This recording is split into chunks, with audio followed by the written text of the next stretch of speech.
Be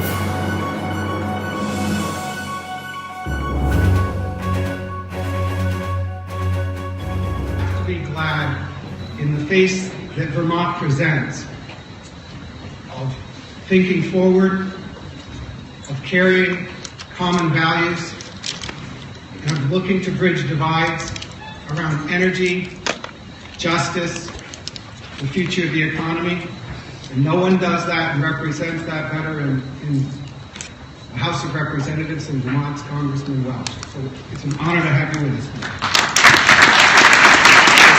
Hey, thank you very much. It's so good to be here. Talking about energy, I come from Washington. I work with some of the best minds of the 18th century when it comes to climate change issues. And I'm not kidding. That may be generous. But what we're doing here in Vermont and the leadership we have is so important. In Washington, there are a lot of climate deniers. You know that. And I just want to explain that because some folks are the 18th century minds and they are in denial. But there's another reason a lot of folks are denying it. It's not so much they don't believe the science, it's because they're scared of the implications of taking on this challenge.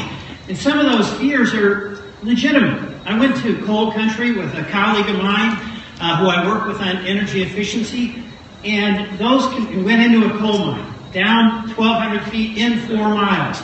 And those folks who work in those coal mines are good people. And we cannot ever, when we are advocating for climate change remedies, leave those folks behind. And their fear is one of the things that we have to address because we are going to take on the issue of climate change, not to leave people behind, but we know that you have 2 options when there's a big problem facing you. One is to deny it, and the other is to take it on. And it's in the taking on of the challenge that you actually create new jobs, you create wealth, and you wake up each day with a bit of a bounce in your step because you're trying to make a real problem be solved. And that's what we're doing here in Vermont. The leadership is not where it needs to be in Washington now. And the leadership now is really being led by progressive states like the state of Vermont.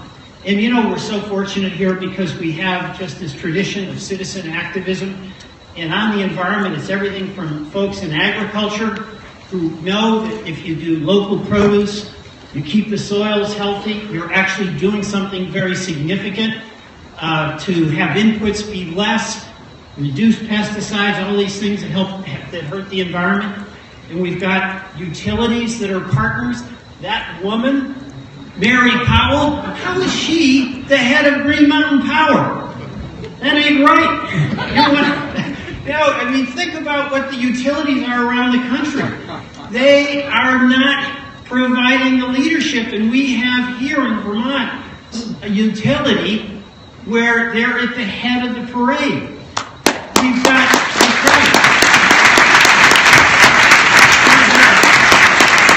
citizen activists. We have our local energy committees that are working for renewables in their own communities and letting folks know how you can do local solar or how you can do insulation and efficiency.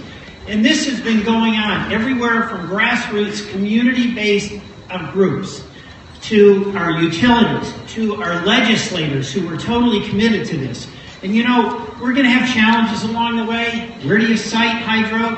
Where do you cite wind? Those are fair questions. But let's not allow the fear of taking those on get in the way of interfering with our goal of more renewables, more efficiency. Because what we know is we're already seeing in Vermont, we're creating jobs, not just strengthening our environment, making it stronger. We're actually creating jobs.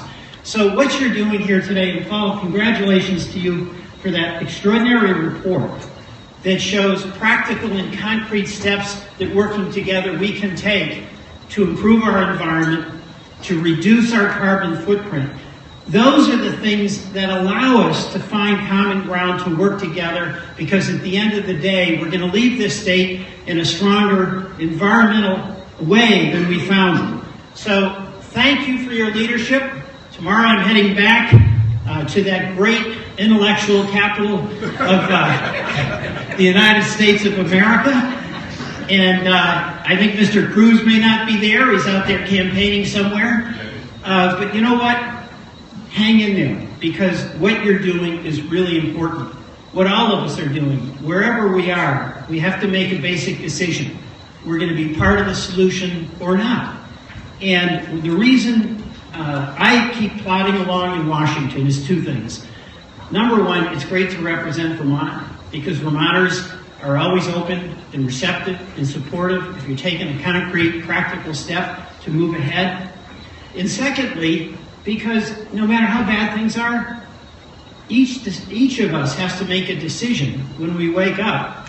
We're going to hang in, we're going to do our best, we're going to move ahead. We don't create the circumstances that we're in, we decide whether to take them on. And you're doing that, and I am very proud of the work that you're doing, and Paul Costello, the work that you've done. Carry on, and good luck with the tremendous conference. Thank you.